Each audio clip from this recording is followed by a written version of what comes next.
Hello Andy, I'm Madhvi Reddy. I'm certified financial planner and chartered wealth manager. So welcome to my channel and welcome to YouTube channel. ఎవరైతే subscribe చేయలేదో please subscribe చేసుకోండి. So ఈరోజు ఈ particular video అంతా కూడా మనము మార్కెట్స్లో ఏం జరిగింది, సో మార్కెట్స్ అయితే ఈ లాస్ట్ 3 సెషన్స్ నుంచి కూడా చాలా పాజిటివ్గా ట్రెండింగ్గా కనిపిస్తున్నాయండి. సో ఆల్మోస్ట్ మనకి 24,270 దగ్గర మార్కెట్స్ మనకంటే 24,000 అనేది హర్డల్గా కనిపించింది. But markets have cross that 24,000 hurdle and now it is 24,270 దగ్గర అయింది. సో దానికి మేజర్ రీజన్ ఏంటి అంటే క్రూడ్ ఆయిల్ ప్రైస్ $70 అవ్వడము, అలానే మనకి రూపీ కూడా చాలా ఫామ్గా ఉండడము. అపార్ట్ ఫ్రమ్ దట్ కొంచెం ఇన్వెస్టర్స్ బయింగ్ కూడా బాగా స్టార్ట్ అయింది. అండ్ నెక్స్ట్ ఏంటంటే యూఎస్ నుంచి కూడా ఒక జాబ్ డేటా వచ్చిందండి. సో ఆ డేటా ఏం చెప్తుంది అంటే కొంచెం జాబ్స్ అనేవి స్లో అయ్యాయి. సో దానివల్ల ఫెడ్ రేట్ హైక్ ఉండకపోవచ్చు అనగానే ఇమ్మీడియట్గా ఇంట్రెస్ట్ రేట్స్ పెరగవు అనగానే ఐటీ కంపెనీస్ అన్నీ కూడా చాలా పాజిటివ్గా రీబౌండ్ అయ్యాయండి. సో మీకు ఈ పర్టికులర్ ఈ ర్యాలీలో మనకి IT companies, pharma companies, reality companies అనేవి చాలా పార్టిసిపేట్ చేశాయి. సో అపార్ట్ ఫ్రమ్ దట్ మనం చూసుకున్నట్లయితే ఇంకా అదర్ థింగ్స్ అంటే మనకి పర్టికులర్గా డిఐఐస్ అయితే బాగా పాజిటివ్గా రెస్పాండ్ అవుతూ ఉన్నారు. మంచి బయింగ్ అనేది కనిపిస్తోంది.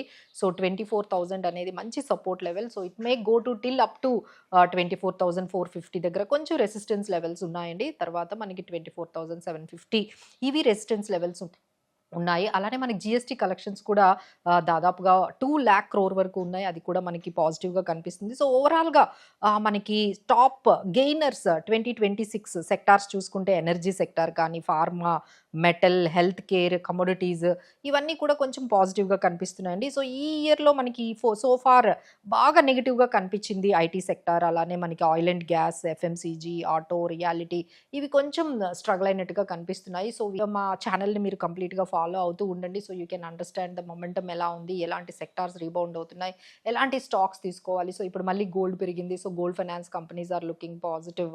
అలానే మనకి కొంచెం ఈ ఐటీ కంపెనీస్ కూడా దాదాపుగా 30% అంటే ఒక్కొక్క పెద్ద పెద్ద ఐటీ కంపెనీలు అన్నీ కూడా 30-40% పడ్డాయి. సో ఇప్పుడు కొంచెం రీబౌండ్ అయ్యే ఛాన్సెస్ ఉన్నాయండి. సో ఎవరైనా లాంగ్ టర్మ్ ఇన్వెస్టర్స్ ఎవరైనా ఉంటే ఐటీ కంపెనీస్లో ఇక్కడ నుంచి నెమ్మదిగా మీరు ఇన్వెస్ట్ చేసుకోవచ్చు. సరే పర్టికులర్గా ఈ ఐటీ కంపెనీస్ గురించే ఒక వీడియో రాబోతుంది. సో ఖచ్చితంగా చూడండి. సో నెక్స్ట్ మార్కెట్ ఎలా ఉండబోతుంది, నెక్స్ట్ వీక్ మార్కెట్ మూవ్స్ ఎలా ఉంటాయి, నెక్స్ట్ మార్కెట్ బ్రెత్ ఎలా ఉంటుంది అంటే we are thinking it is going to be positive అండి. ఎందుకంటే క్రూడ్ ఆయిల్ మనకి $70 ఉంది. సో దాంతోపాటు జిఎస్టీ కలెక్షన్స్ వల్ల బిజినెస్ యాక్టివిటీ, ఎకానమీ కూడా బాగుందనే ఇండికేషన్స్ ఉన్నాయి. అలానే ఫెడ్ కూడా కొంచెం ఇంట్రెస్ట్ రేట్స్ సాఫ్టెన్గా ఉండొచ్చు, జిఎస్టీ కలెక్షన్స్. సో వీటన్నిటితో పాటు ఏంటంటే ఇంపార్టెంట్ అప్డేట్ ఏంటంటే మనకి కార్పొరేట్ రిజల్ట్స్ వస్తున్నాయి. సో జూలై 9th నుంచి స్టార్ట్ అవుతున్నాయి. So if you take Infotech, తర్వాత టీసీఎస్, ఇన్ఫోసిస్, తర్వాత మనకి హెచ్సిఎల్ టెక్ ఇలాంటి కంపెనీస్, పెద్ద పెద్ద ఐటీ కంపెనీస్ అన్నీ కూడా మనకి రిజల్ట్స్తో రాబోతున్నాయి. సో ఆ ఇంపాక్ట్ కూడా మార్కెట్ మీద కనబడబోతోంది.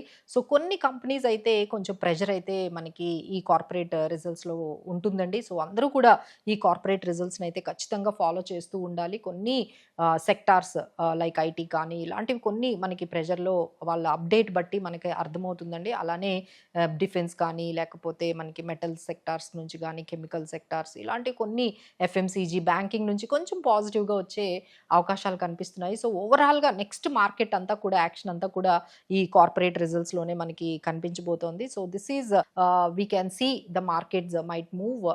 Even FIIs also might come back because మన వాల్యుయేషన్స్ చాలా అట్రాక్టివ్గా ఉన్నాయి. So for more information like that please do watch us and watch our channel. Thank you.